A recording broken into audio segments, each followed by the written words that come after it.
Welcome to another episode of Untold Legends, where I take a deep dive into your favorite fictional stories. Last time on the Metroid series, I detailed the Metroid game that nobody wanted, Metroid Prime Federation Force, an adventure that focused on the Galactic Federation's top-secret Project Golem, an elite operation investigating the nearby Bermuda system. But when a space pirate operation was discovered, Samus Aran was hired to help uncover the mystery behind an amplification beam the space pirates were using to quite literally grow their army. And the incredible might of the Doomsday weapon unleashed a devastating attack on the Galactic Federation fleet. As the Federation force infiltrated the space station, confronted a brainwashed Samus Aran, and disabled the shield protecting the base.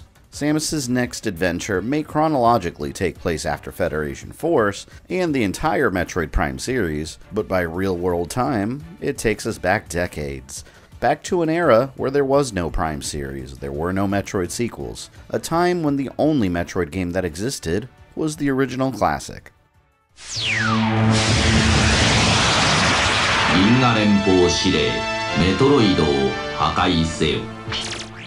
The success of Metroid was established. Samus had joined the pantheon of these new Nintendo icons, and a sequel would be inevitable as the new decade approached, the 90s. But instead of getting a direct sequel on the Nintendo Entertainment System, as many other Nintendo icons eventually did, players would have the opportunity to play their Metroid experience with power. Portable power. They said it wasn't humanly possible, but now you can have all the power and excitement of Nintendo right in the palm of your hand. Introducing Game Boy.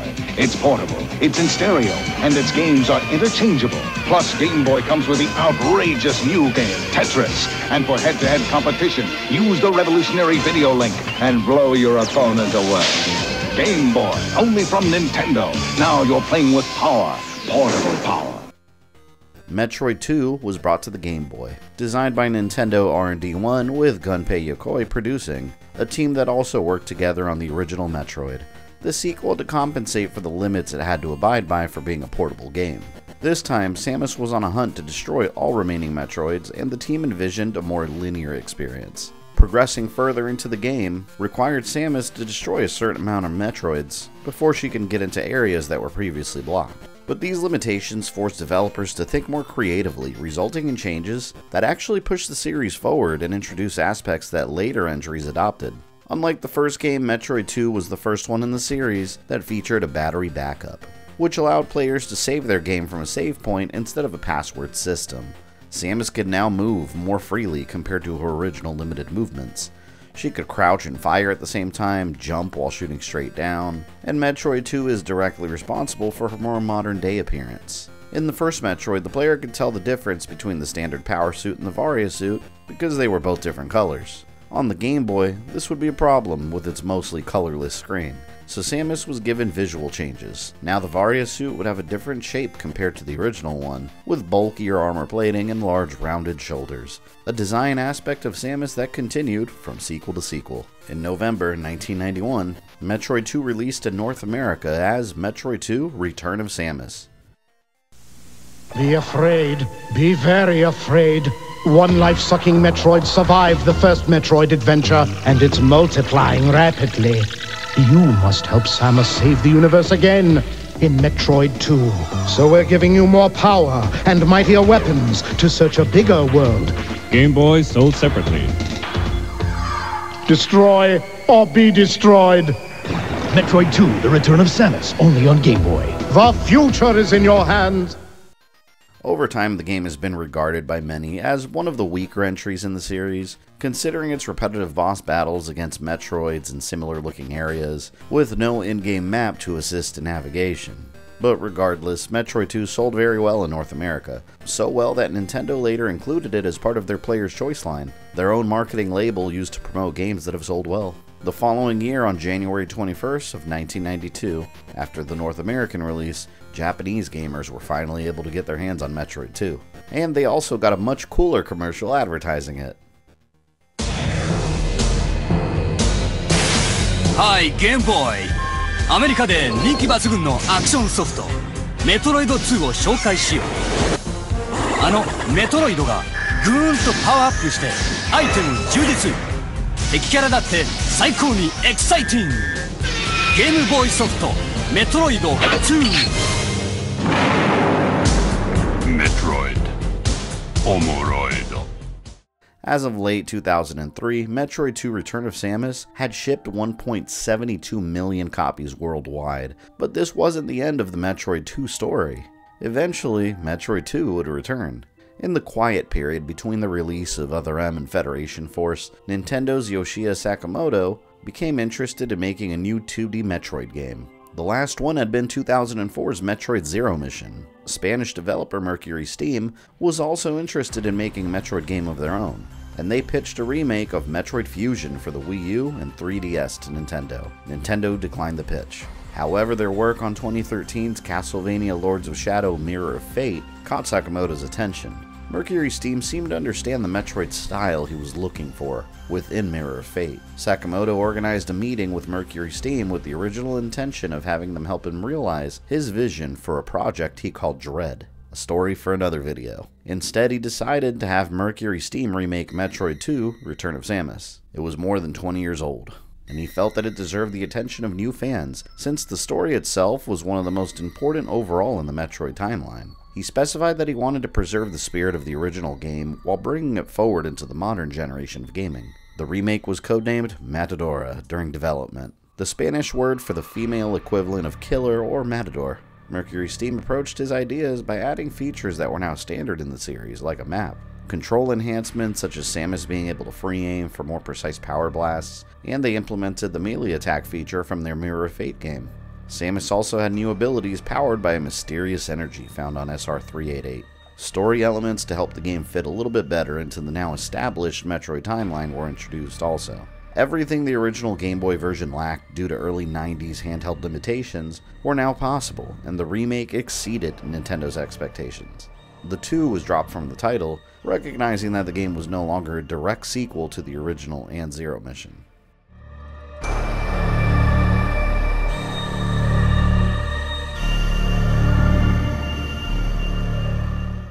It released on September 15th, 2017, exclusively for the Nintendo 3DS as Metroid Samus Returns. It received mostly positive reviews, and some gaming outlets believed it represented the future of 2D Metroid games. They had no idea how correct of a statement that would be.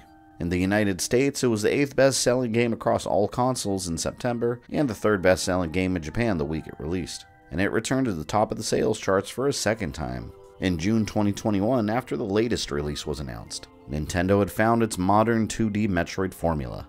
But why were the events of Metroid 2 so pivotal to the storyline of the Metroid series? Why was this specific Samus mission so crucial to the safety of the galaxy as a whole? Quick disclaimer before starting, this is not a gameplay walkthrough. If you use it as one, you will get lost and you will not beat the game. The footage has been organized in a manner to tell you a coherent story. And although I've discussed both versions of Metroid 2, I'll specifically be showcasing the 3DS remake, as it is the most updated take on the story. Having said that, I'd like to welcome you to the Metroid Timeline Chapter 8, Extinction.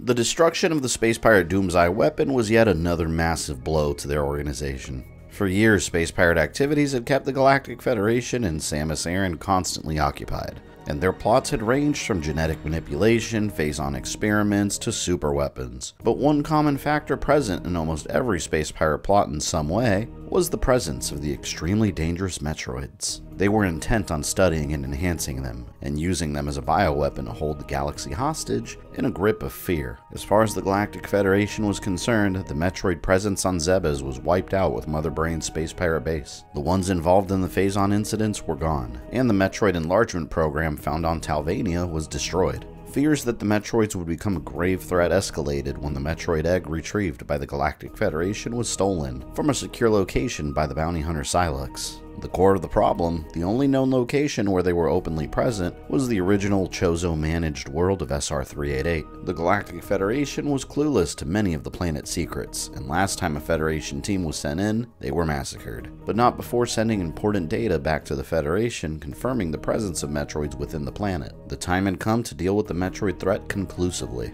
The Galactic Federation Council gathered where large galactic issues were discussed and decided, and they unanimously voted. The Metroids had to be destroyed. It was too dangerous to send in the Federation, as large numbers of troops would just create more opportunities for Metroids to feed. A lone single destroyer needed to infiltrate the planet of SR-388. Due to her experience dealing with the Metroids, Samus Aran was hired as that lone hunter.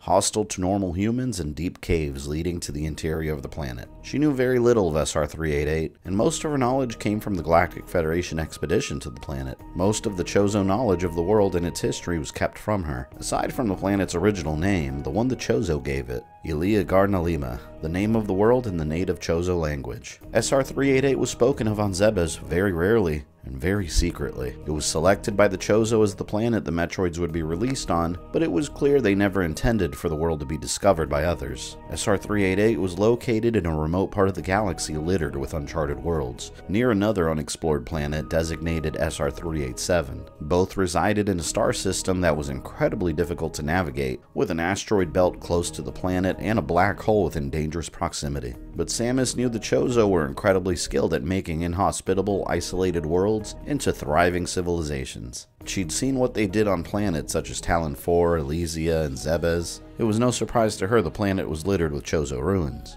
But something about the ruins on SR-388 felt different. On Zebes, the planet was completely engineered and controlled with intricate systems buried throughout the planet's interior and crust. On SR-388, many of the Chozo ruins felt unfinished, as if the Chozo left the planet in a hurry or simply vanished somehow. The current SR-388 was a vile planet, where the wildlife was aggressive and constantly competing to be at the top of the food chain, a spot the Metroids firmly held. And she also found the remains of the Galactic Federation team that originally explored the planet, long since deceased. Once Samus traveled deeper into the planet, she discovered a Chozo device she had never seen before. She noticed a glowing purple orb shaped like a Metroid. Her scans indicated the device was tuned to read genetic material, specifically Metroid DNA. Before the Chozo abandoned SR-388 to the Metroids, they built a complicated plumbing system designed to reroute a corrosive purple liquid into the caverns. The system was meant to seal the Metroids underground forever, and the only way to drain the liquid and go further into the planet was to destroy the nearby Metroids. The device would read the Metroid DNA as proof. It was possible the mission could end right here. If the Metroids were sealed underground, they would never be able to escape and spread. But Samus couldn't take that chance. It was always possible they could find other routes back up to the surface, or the space pirates themselves could find them. And nearby, she picked up her first Metroid lifeform reading. She was about to discover one of the Metroid secrets unknown to the rest of the galaxy.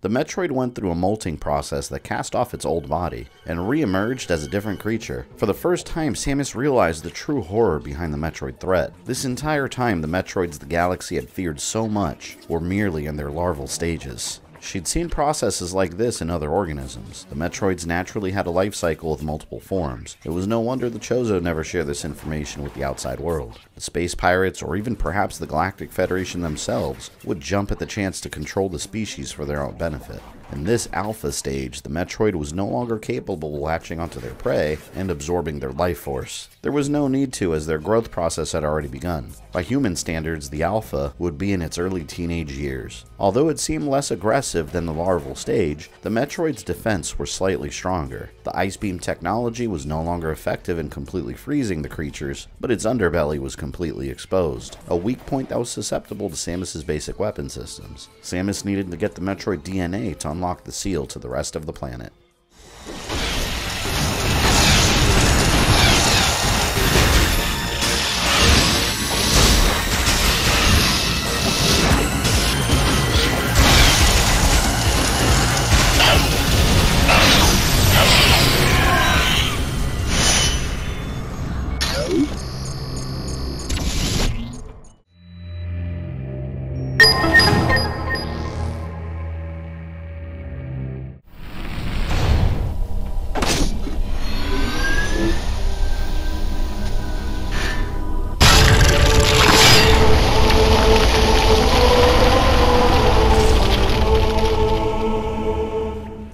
With the defeat of the Alpha Metroid, Samus understood how complicated this mission would be. She had no idea if the Metroids had just this one transformation or 1,000 more stronger than the previous ones. The deeper she went into the planet, the more Chozo ruins she found, and the more like home, like Zebes it looked. She saw the same elevators built into tunnels throughout the planet's interior, the same bizarre ecosystems that shouldn't exist naturally, an underground tropical jungle region right next to a fiery inferno. This was a clear sign of the same Chozo engineering she saw in Zebes daily. She knew the Chozo in their early history were separated into multiple tribes, and this looked like the work of her tribe. They called themselves the Toa tribe. The Toa on Zebes were cast out, pushed out of their homes by Mother Brain and her space pirates. But what happened to her people that were on SR-388? The people whose blood literally ran through her veins. Another seal required even more Metroids, showing the area was infested with the Alphas. And Samus found a hatched Metroid egg, showing that the Metroids were indeed breeding and spreading inside the planet. Samus tracked down the remaining Metroids, and she confirmed that no larvae or infants were present. It seemed that the deeper she traveled into SR-388, the greater the threats. Fearsome predators that weren't simply Metroids. SR-388 was also home to the dangerous Arachnus, a carnivore that could be at the top of the food chain, were it not for the Metroids.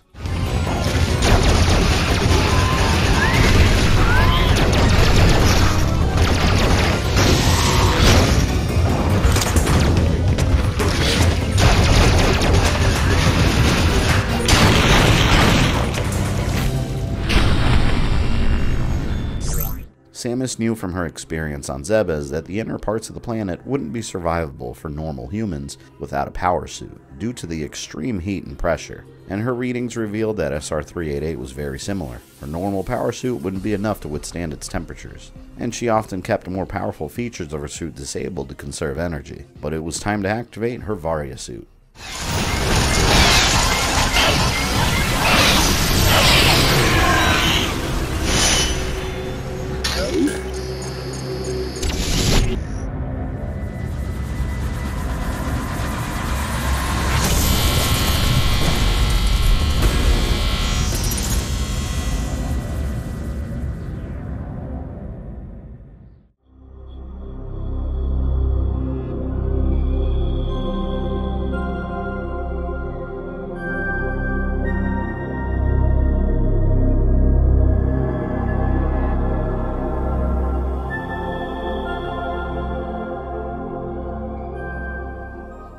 Just like on Zebes, the scorching heat inside SR-388 was nothing to Samus's Varia suit protection. A blistering heat that would disintegrate a normal human was a mild inconvenience for Samus, and the life forms waiting on these lower levels were adapted to survive in these extreme temperatures. Metroids couldn't exist in colder regions, but in these warmer temperatures they adapted just fine. Samus continued following the readings, guiding her to another Metroid life form, but she hadn't seen any more Metroid larvae or alpha. Instead, she received confirmation of what she had already suspected.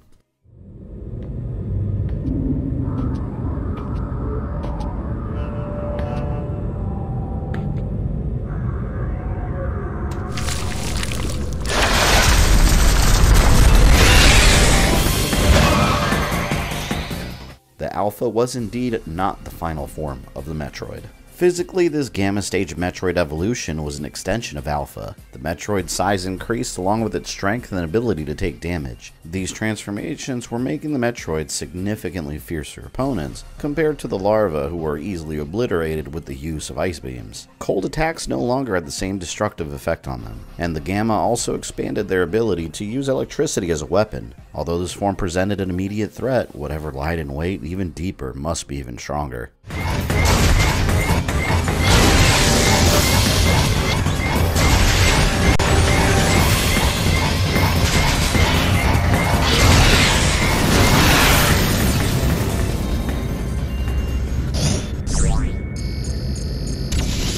While Alpha was the equivalent of a teenager, the Gamma stage was a transitional one, between immaturity and maturity, with a developing young adult inside of it.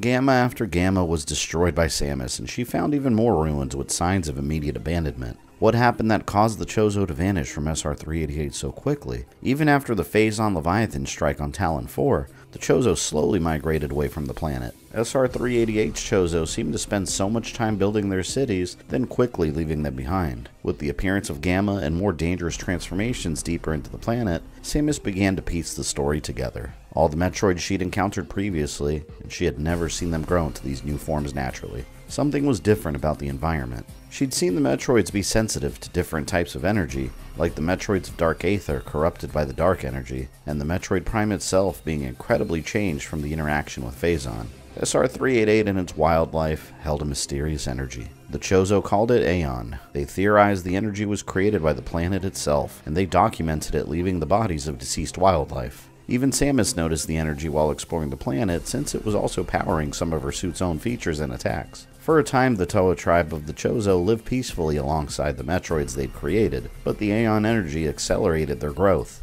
Once the transformations were triggered, the Metroids unnaturally sped through their life cycles, making them aggressive, unpredictable, and uncontrollable. The Chozo didn't have time to create any proper contingency plans. In a state of panic, they simply moved up to the surface, sealing the creatures behind them as they evacuated the planet. This still didn't explain where the Toa tribe of SR-388 went, but it explained the planet's quick abandonment. Without the presence of the Aeon energy, the Metroids might have taken much longer to grow into adults. Once the Gamma Metroid readings went silent, Samus headed towards the deep mines.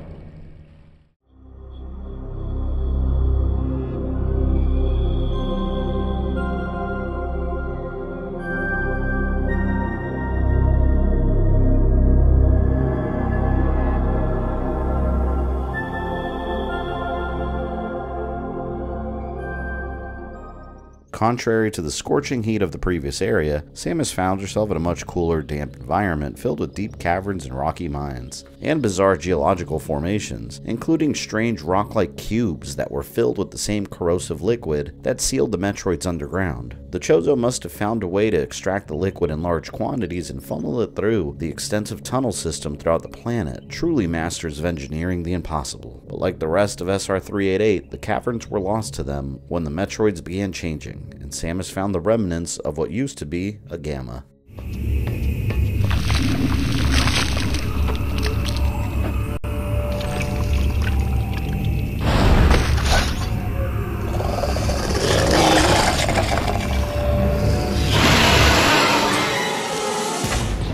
Once a Gamma Metroid is ready to evolve, its backside splits open and a Zeta Metroid emerges, the beginning of its final adult phase. The Metroid was no longer a simple, floating, gelatinous blob, now appearing more like some sort of extraterrestrial dinosaur with a long, thick tail. A Zeta could withstand a barrage of firepower, and its new slender form made its agility incredible. able to climb any surface with ease. Only by attacking the vulnerable membrane on its torso can hurt the creature.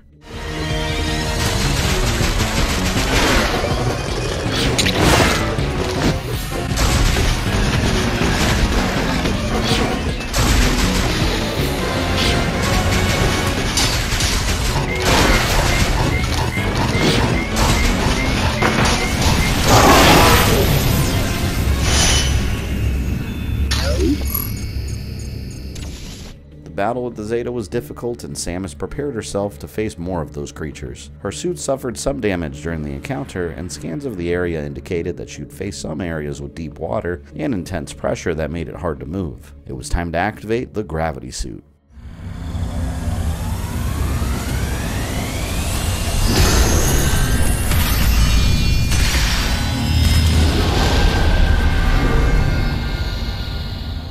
The gravity suit protected her further, and it was able to withstand more damage before needing repairs. And she could move underwater without any hindrance in her speed. From mine shafts to underwater caves to crystal caverns, Samus tracked down all of the remaining Zeta Metroids she could find. Their numbers were dwindling due to Samus' success, but the Zeta weren't the only threat this deep underground. The Chozo used large machines in order to build their structures for them. Without them to maintain proper operations, the Diggernaut machines would eventually lose control and go haywire.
After the destruction of the Diggernaut, Samus continued into the deepest depths of SR-388 without extreme danger, and the Metroid life signals were getting smaller and smaller. At this point, she had destroyed scores of the species, and few but the oldest Metroids, the first ones the Chozo sealed behind, were left. And the oldest Metroids ensured that Samus would face her greatest challenge yet.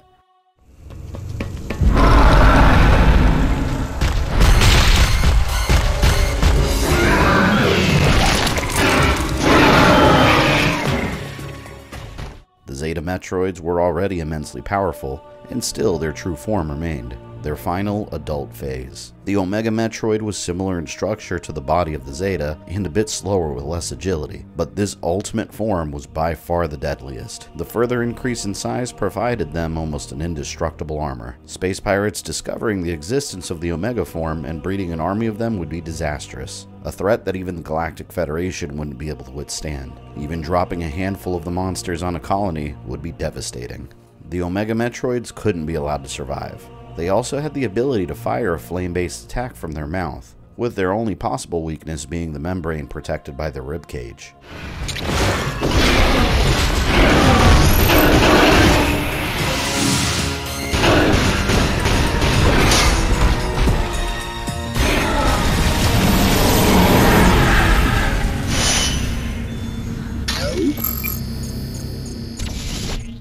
Samus found and destroyed all the Omega Metroids and was nearing the end of her mission, the complete extermination of the Metroid threat. As she explored this deep into SR-388, she witnessed the environment being covered more and more in organic material, and the remains of old Metroid eggs scattered all over. And the question wouldn't leave her mind, who was laying all the eggs? She'd never seen any Metroid in the process of producing more of its kind in that manner, and the Omegas didn't seem to have the biology for it. Something worse and much larger had to be hiding down there, and her scanners eventually picked up something much too large to be a Metroid.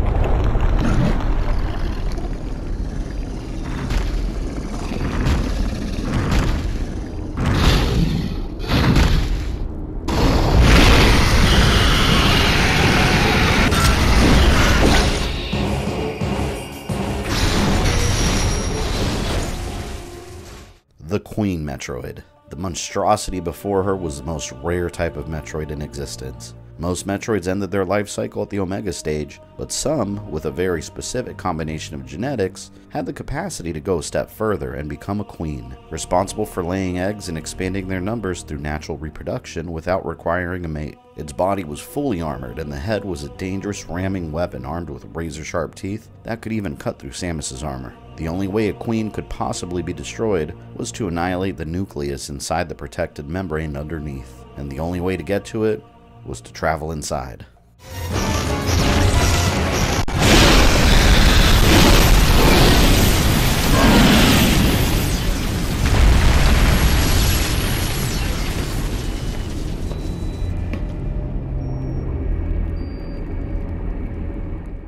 The Queen was destroyed, and the Metroids in the wild were extinct. Or were they? One very faint signal remained on Samus's scanner, much too faint to be an Omega Metroid.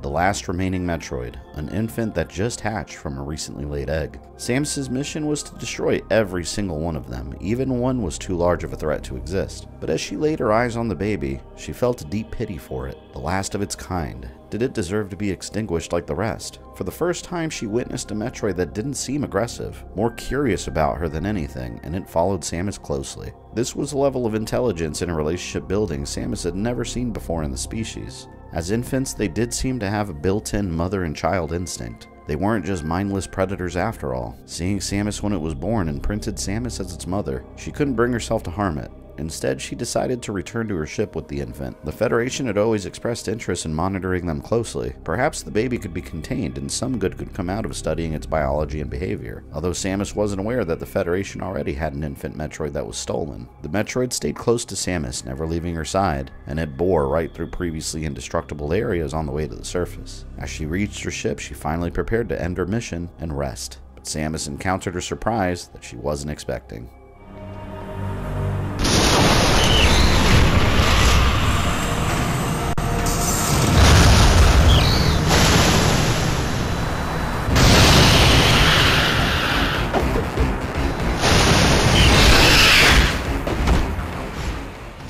Ridley was back, and it was no surprise to Samus. Just like when Dark Samus was defeated on Aether, it turned into a mist of Phazon and reformed away from the planet. Omega Ridley exhibited the same behavior, but since Samus destroyed Phase, the source of all Phazon, Ridley's body reformed without access to his previous immense Phazon powers. And along with his original body, the injuries he sustained from his battle with Samus on Zebes returned. The space pirates reimplanted his cybernetics so his body could begin the healing process again. But this time, this Proteus Ridley was furious and impatient. He couldn't wait. He followed Samus's trail to SR-388 and was determined to destroy her. What he didn't expect to find was a baby Metroid with her. A baby that was determined to protect his mother.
The mission was accomplished, and Ridley was knocked out from the combination of Samus's attacks and the baby Metroid draining his strength. It was too risky for Samus to stay and finish him for good. She had to leave with the baby immediately. The Galactic Federation would have its infant to study, but wiping out the Metroid predators on SR-388 would have dire consequences for the future of the galaxy. The reason the Chozo created the Metroids to begin with had no reason to hide any longer.